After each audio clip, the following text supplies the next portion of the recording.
प्यारे छात्र और छात्राओं, आज हम जो टॉपिक पढ़ने जा रहे हैं वो बड़ा ही इम्पोर्टेंट टॉपिक है। अगर इसको आप थोड़ी थोड़ी करके देखिएगा तो आपको बड़ा इंटरेस्टिंग लगेगा। वीडियो को बढ़िया से बढ़िया अंत तक देखने की कोशिश कीजिएगा। ये ना कि आप वीडियो को स्किप कर करके देख रहे हैं तो आपको इस वीडियो में कोई भी टॉपिक जो पढ़ाया गया है आपको बारीकी से समझ में नहीं आएगा। इसलिए आपसे यही रिक्वेस्ट है कि आप वीडियो को पूरा बारीकी से देखिए।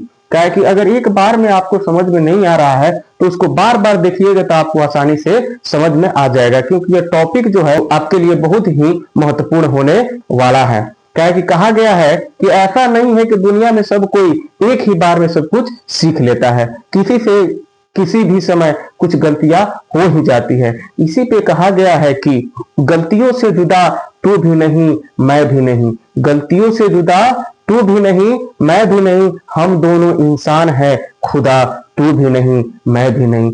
तू मुझे मैं तुझे इल्जाम तो देते हैं, तुम मुझे मैं तुझे इल्जाम तो देते हैं, मगर अपने गिरबान में झांकता तू भी नहीं मैं भी नहीं। गलत फहमियों ने दूरी तो बना रखी है, वरना बुरा तू भी नहीं मैं भी नहीं। आज का जो टॉपिक है वह कुछ इस प्रकार है, जिसका नाम है वॉइस, जिसको हम हिंदी में वाच्य कहते हैं। इसका मतलब क्या होता है? जो वाच्य होता है उसका डेफिनेशन कुछ इस प्रकार होता है कि वर्ब का वह रूप जो यह बताता है कि सब्जेक्ट कुछ करता है स्वयं, या किसी के द्वारा किए गए कार्यों का दायित्व वह स्वयं उठाता है, उसे ही हम वॉइस या वाच्य कहते हैं। चलो अब हम बोर्ड के माध्यम से समझने की कोशिश करें। देखिए यहाँ पे लिखा गया है कि वॉइस, वॉइस का मतलब आपका होता है वाच्य। लिखा गया है कि वर्ब का वह रूप, वर्ब का वह रूप जो यह बताता है या अभिव्यक्त करता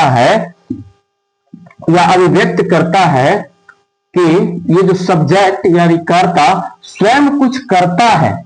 यानी कहने का मतलब है कि ये जो वॉइस है यानी जो ये आपका वाच्य है वह वर्ब का ही एक ऐसा रूप होता है जो आपको यह बताने की कोशिश करता है कि जो ये आपका सब्जेक्ट होता है यानी कर्ता जो होता है स्वयं कुछ कर रहा है, या किसी के द्वारा कुछ किए गए जो कार्य होते हैं उसका परिणाम वह स्वयं भोगता है या उसका दायित्व वह स्वयं उठाता है। उसी को हम क्या कहते हैं? वॉइस कहते हैं।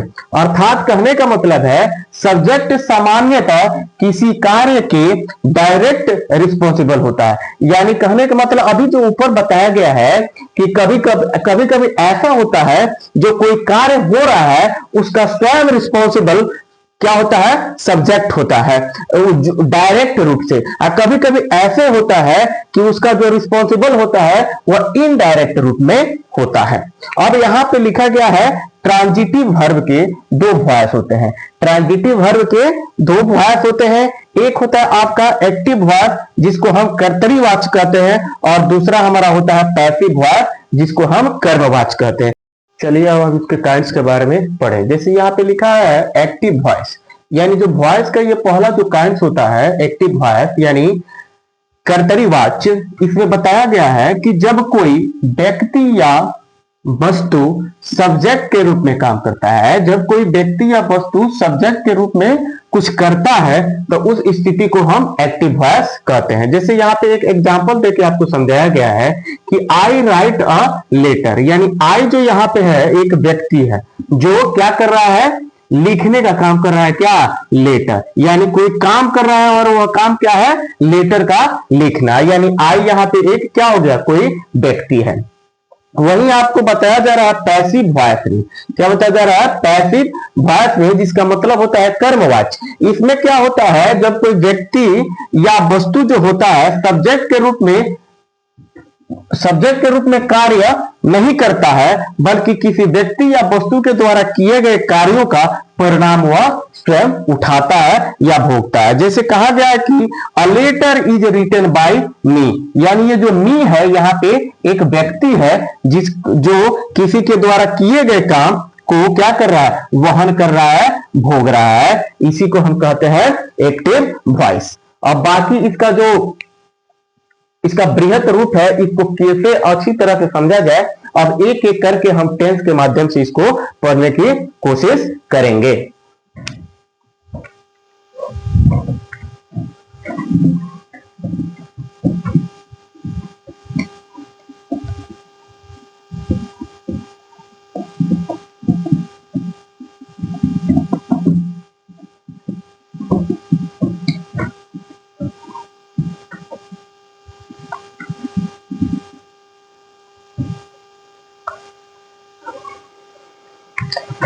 चलिए अब हम ये जो वॉइस है इसको हम अब टेंस के माध्यम से पढ़ने की कोशिश करेंगे, जिसमें हमारा जो पहला होता है वो टेंस होगा सिंपल प्रेजेंट टेंस, या इसको कहा जाता है प्रेजेंट इन डेफिनिट टेंस। ये जो भी हम टेंस पढ़ेंगे और उसका जो स्ट्रक्चर होगा वही आपका एबी का रूप होगा, यानी एक्टिव वॉइस का रूप होगा। जैसे इसको पढ़ने से पहले हम कुछ केस होते हैं उसको हम जान ले, जिससे आपको आसानी से सहूलियत होगी बनाने में। जिसके लिए हम पढ़ ले एक केस होता है, केस जिसका मतलब होता है कारक। ये कारक तो 4 प्रकार के होते हैं, लेकिन यहां पे हमको केवल 2 ही पढ़ना है। एक पढ़ना है ऑब्जेक्टिव केस और दूसरा पढ़ना है नॉमिनेटिव केस। तो हम उसको पढ़ ले।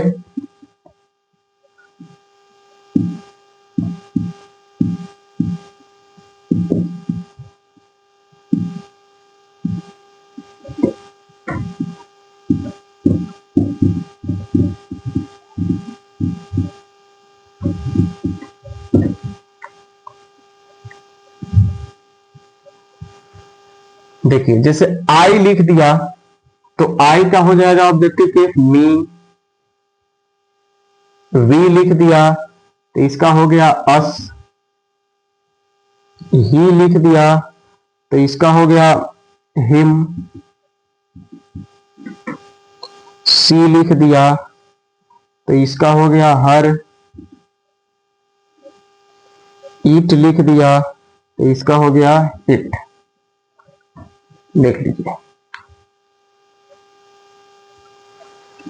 फिर इसको मिटा दिया जाए, अगला जो होता है वो लिख लिया जाए, बाकी जो बचा है। जैसे यू हो गया, यू का ऑब्जेक्टिव केस यू ही होता है। दे हो गया, उसका होता है दे। इतना ही होता है, इतना का ऑब्जेक्टिव केस आपको जानना जरूरी होता है।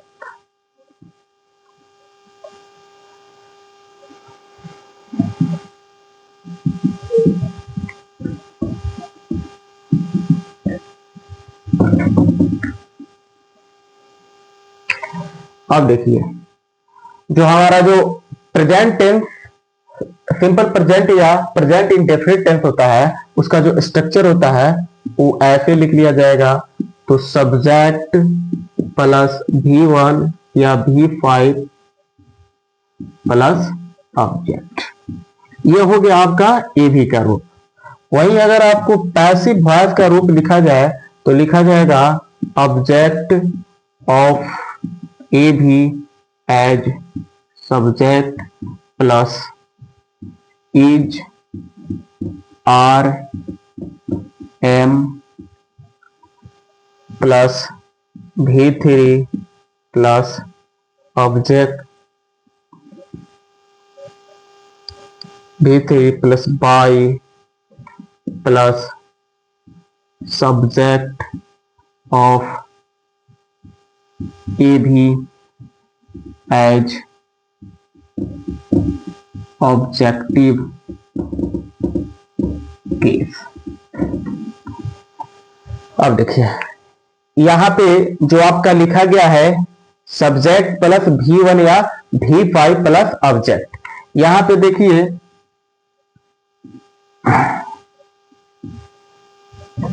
एक उदाहरण दे रहा हूं, उससे समझिए। जैसे लिखा गया है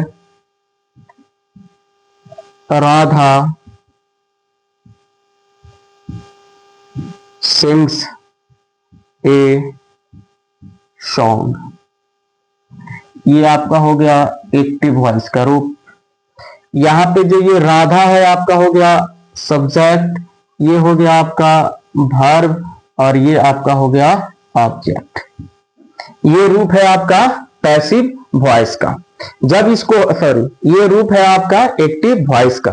जब हम इसको पैसिव में चेंज करेंगे तो यहाँ पे आपका जो पैसिव का रूप लिखवाया गया है कि ऑब्जेक्ट ऑफ एबी, तो ये हो गया आपका object, object of A V as subject, यानी जो ये एक्टिव वॉइस का जो आपका ऑब्जेक्ट है वही आपका जब हम पैसिव वॉइस बनाएंगे तो उसमें सब्जेक्ट का स्थान पे आ जाएगा और उसके अनुरूप हम क्या करेंगे, वर्ब का प्रयोग करेंगे। तो यहाँ पे जो ये आपका सब्जेक्ट हो गया ए सॉन्ग, और ए सॉन्ग आपका हो गया थर्ड पर्सन का सिंगुलर नंबर। जो यहाँ पे एक्सिलरी वर्ब दिया गया है, यानी एक्सिलरी हेल्पिंग वर्ब जो यहाँ पे दिया गया है इज, आर, एम, इन्हीं में से तीनों एक्सिलरी वर्ब में से कोई क्या किया जाता है, प्रयुक्त किया जाता है अकॉर्डिंग टू सब्जेक्ट, यानी सब्जेक्ट कैसे है उसके अनुरूप, यानी किस पर्सन में है उसके अनुरूप हम क्या इन तीनों में से प्रयोग करते हैं। तो जो यहाँ पे आपका जो यहाँ पे ऑब्जेक्ट लिखा है ए सॉन्ग, इसको जब हम सब्जेक्ट के रूप में यहाँ पे प्रयोग करते हैं तो हमारा हो जाएगा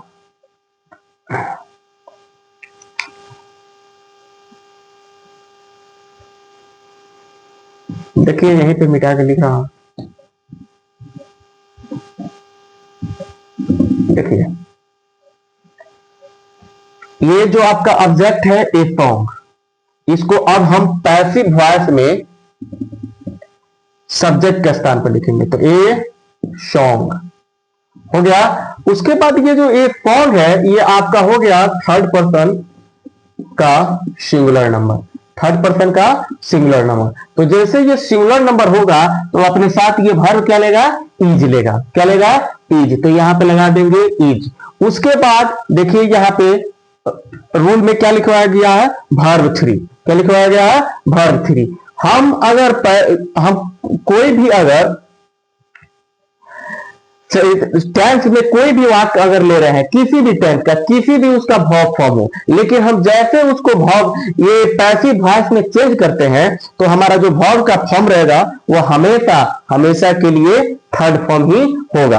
तो इसलिए यहाँ पे जो लिखा गया है सिंग्स, यही आपका क्या है, वर्ब है, और ये आपका किसमें है, एक्टिव वॉइस में है। जब इसको हम पैसिव वॉइस में यहाँ पे चेंज करेंगे तो ये हमारा सिंग्स जो है वर्ब 3 में बदल जाएगा। तो सिंग्स का वर्ब 3 हो जाएगा आपका संग, क्या हो जाएगा, संग। और उसके बाद हम प्रीपोजिशन बाय का प्रयोग करते हैं। किसका प्रयोग करेंगे, प्रीपोजिशन बाय का प्रयोग। और वहां पे यहाँ पे उसके बाद बाय के बाद लिखा है subject of A V as objective case, यानी जो आपका सब्जेक्ट रहेगा अगर वो प्रोनाउन में है तभी उसका चेंज किया जाएगा केस में, लगी अगर वो प्रोनाउन में नहीं रह रहा है तो जो नाउन है उसी तरह का उसी तरह लिख दिया जाएगा। ठीक उसी प्रकार जैसे यहाँ पे राधा है तो राधा एक नाउन है, तो ऐसे नहीं इसको प्रोनाउन में चेंज कर दिया जाता है, ऐसी बात नहीं है। तो ये जो राधा लिखा है उसको राधा का राधा यहाँ पे लिख दिया जाएगा।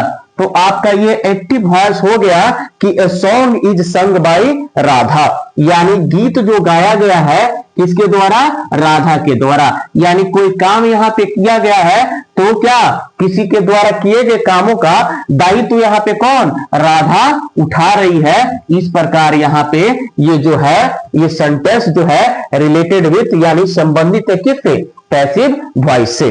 तो ये आपका अकॉर्डिंग टू किसके, प्रेजेंट टेंस यानी सिंपल प्रेजेंट या प्रेजेंट इंडेफिनिट टेंस का ये दोनों एक ही है, उससे ये आपका उदाहरण हो गया।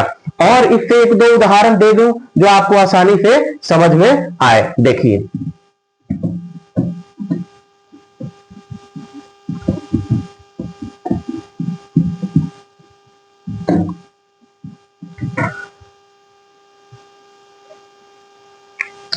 जैसे देखिए यहां पे ये एक्टिव वॉइस हो गया, लिखा गया है दे प्ले द टेनिस। यहां पे जो दे लिखा गया है ये आपका हो गया सब्जेक्ट, और प्ले हो गया आपका वर्ब, और द टेनिस हो गया आपका ऑब्जेक्ट। यही तीन हमको चाहिए जो आसानी से आप इसके माध्यम से आप पैसिव वॉइस में इसको क्या करेंगे, चेंज कर पाएंगे। तो सबसे पहले जब हम इसको पैसिव वॉइस में जब हम इसको चेंज करेंगे तो सबसे पहले जो एक्टिव वॉइस का ऑब्जेक्ट रहता है उसको हम लेंगे। तो एक्टिव वॉइस का ऑब्जेक्ट हमारा क्या है, द टेनिस है। तो यहां पे सब्जेक्ट के रूप में हम क्या लिखेंगे, द टेनिस, द टेनिस।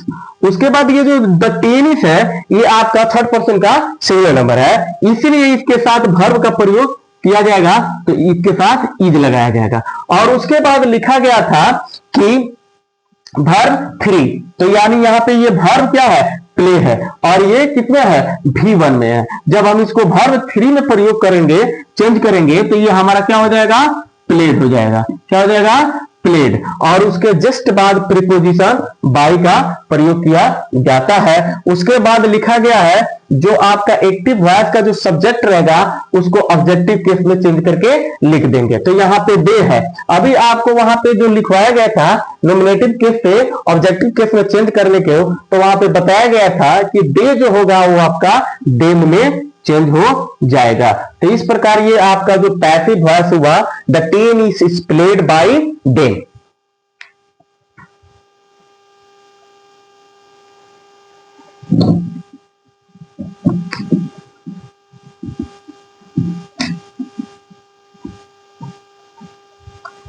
अब देखिए, अब हम पढ़ेंगे जो दूसरा टेंस होता है वह हो गया आपका प्रेजेंट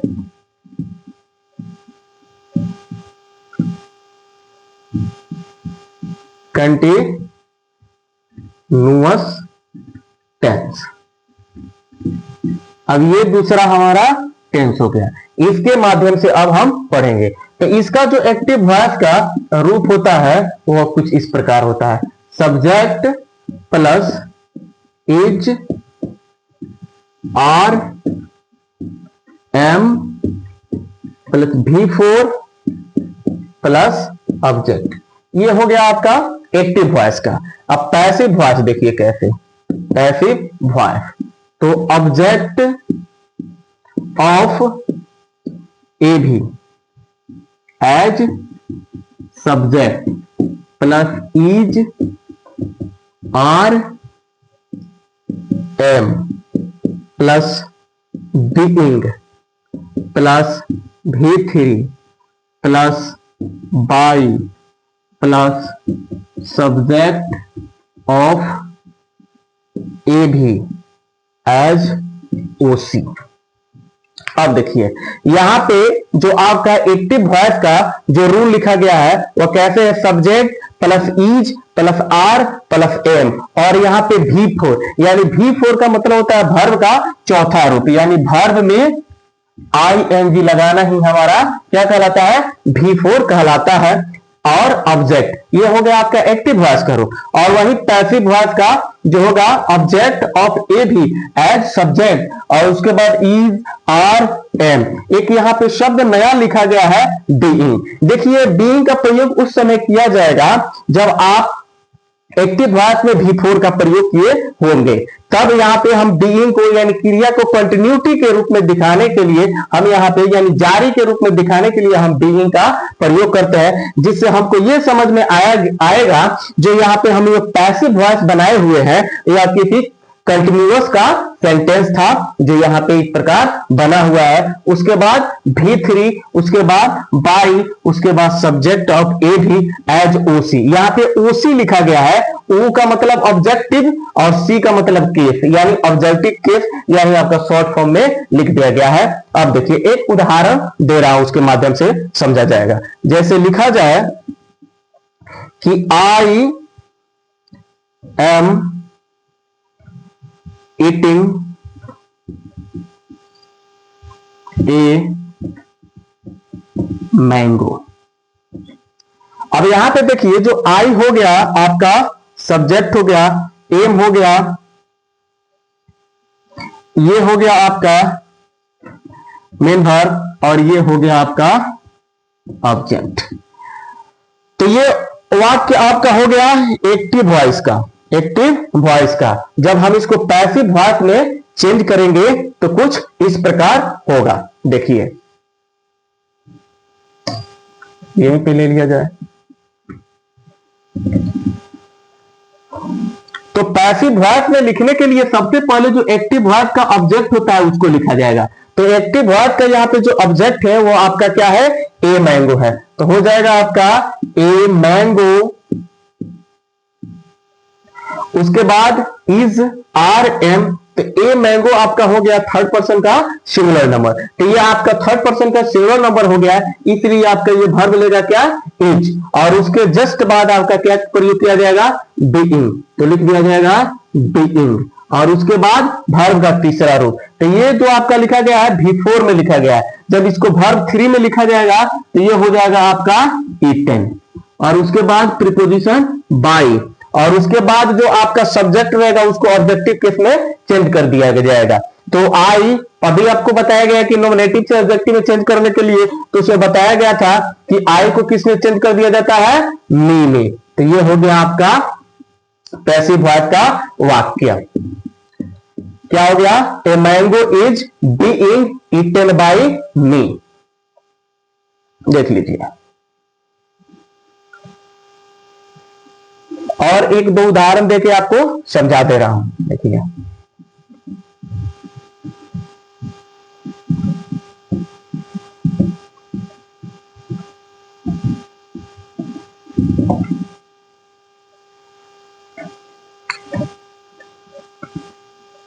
जैसे लिखा जाए, we are repairing the road. ये आपका वाक्य हो गया एक्टिव वॉइस में, ये आपका सब्जेक्ट हो गया, ये आपका वर्ब हो गया, और ये आपका ऑब्जेक्ट हो गया। जब इसको हम पैसिव वॉइस में चेंज करेंगे तो सबसे पहले हम ऑब्जेक्ट को लेंगे। तो हमारा ऑब्जेक्ट क्या हो गया, द रोड। क्या हो गया, द रोड। तो द रोड, और ये द रोड जो है ये आपका क्या है, थर्ड पर्सन का सिंगुलर नंबर है, इसलिए इसके साथ हम क्या लेंगे, वर्ब इज लेंगे। तो द रोड इज, और उसके बाद बीइंग का प्रयोग करेंगे, और उसके बाद वर्ब का तीसरा रूप। तो वर्ब ये हमारा क्या है, रिपेयरिंग है, इसका वर्ब 3 लेंगे तो क्या हो जाएगा, रिपेयर्ड। उसके बाद प्रीपोजिशन बाय, और उसके बाद जो ये सब्जेक्ट है इसको ऑब्जेक्टिव केस में चेंज कर देंगे, नॉमिनेटिव को इसको ऑब्जेक्टिव केस में। तो वी का जो ऑब्जेक्टिव केस होता है वो हो जाता है अस। ये हो गया आपका passive voice, the road is being repaired by us. Thanks.